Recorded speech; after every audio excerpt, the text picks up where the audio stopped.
Now we're in the basement of 12912 87th Street, Edmonton, Alberta. And this basement is currently under construction, obviously, as you can see. We are standing at what would be called the landing or the entrance point of the basement. This basement will have its own separate entrance, totally separated from the main floor. That's the entrance to the basement, so you'll enter in. We've taken the back stairs. So this door used to have stairs that went up into the main floor. We've removed those stairs and built in a washer and dryer for the upstairs unit, which now gives both units separate washers and dryers. So as you come into the basement, you'll enter the landing area where this washer and dryer is sitting, which will be removed. We have to take those out yet, but this is going to be the landing. And in this landing is plenty of space for people to take off their boots, their shoes. We'll have a coat hangers, racks and stuff like that. So plenty of room to function and move. And more importantly, plenty of room to move in. So when a tenant moves in, they're not going to be smashing the walls because of small space. So as far as longevity of maintenance, there's very little maintenance with this entrance.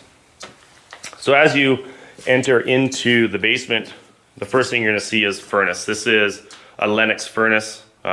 This is the furnace that came with the house. It's only a couple years old, so we're actually keeping it. It's a high efficiency furnace, and it's in really good shape. So this furnace is remaining in the house. This furnace will feed the upstairs suite, not the basement. So we actually have two furnaces running in this house right now. Past the furnace is going to be the kitchen area. You can see the drain for the plumbing, for the sink right now. And so we're gonna have cupboards that run in a U-shape format, U-shaped style. You can see where those 2x4s are all leaning up. That's where the fridge is gonna sit. We're gonna have counter space in the sink that's gonna sit in the middle there. And then the electrical panel, we can't have anything within 3 feet of the panel, so we're gonna have to keep that all open. But we're gonna have lowers underneath that, just to give ample space and plenty of storage and keep that nice wide open look, right?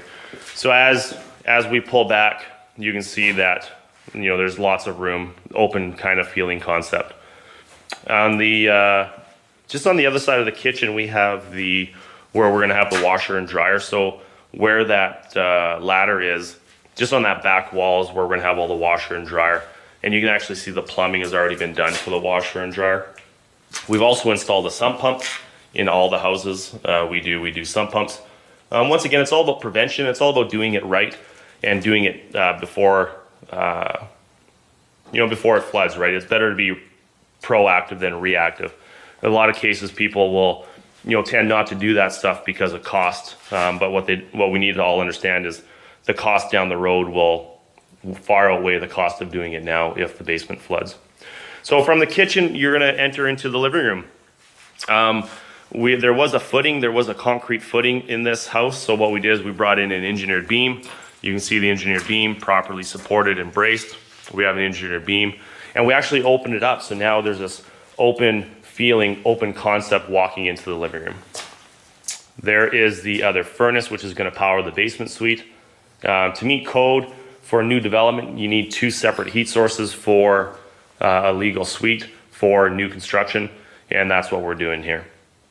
On either side of the living room, we have a bedroom on each side, bedroom 1 and bedroom 2. All bedrooms are good sizes. These are 10 by 12 bedrooms with big closets. And also the windows are obviously going to meet code as well, with 3.77 square meters of space. This is bedroom 3. Just before we enter bedroom 3, you're gonna see the bathroom. We're gonna have a 42-inch vanity here with your mirror, your tub. We're gonna tile the backsplash just like the upstairs as well, just to give that wow factor. The asking price for the basement, this 3-bedroom basement suite, is probably gonna be in that $1,300 range. And once again, the whole point of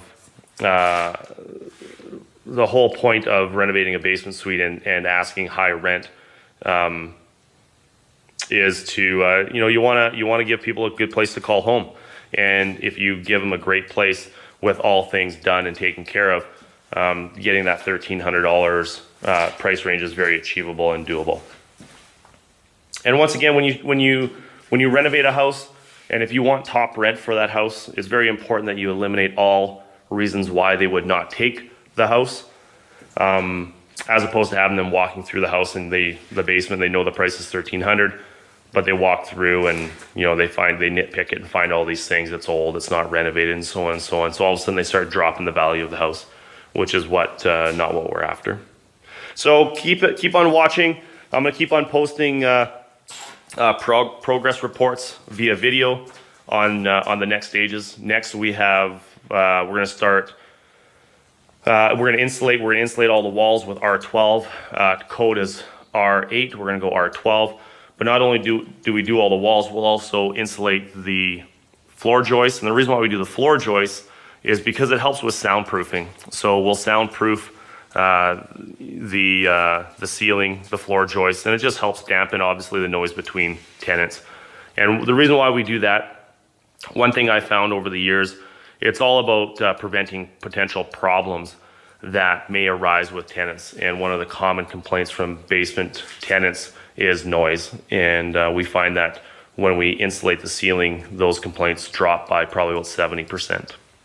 So keep on watching. I'll keep on posting. The next post will probably come in the next few days once insulation is in, and you guys should be able to experience the damping of from the insulation, how it dampens the noise.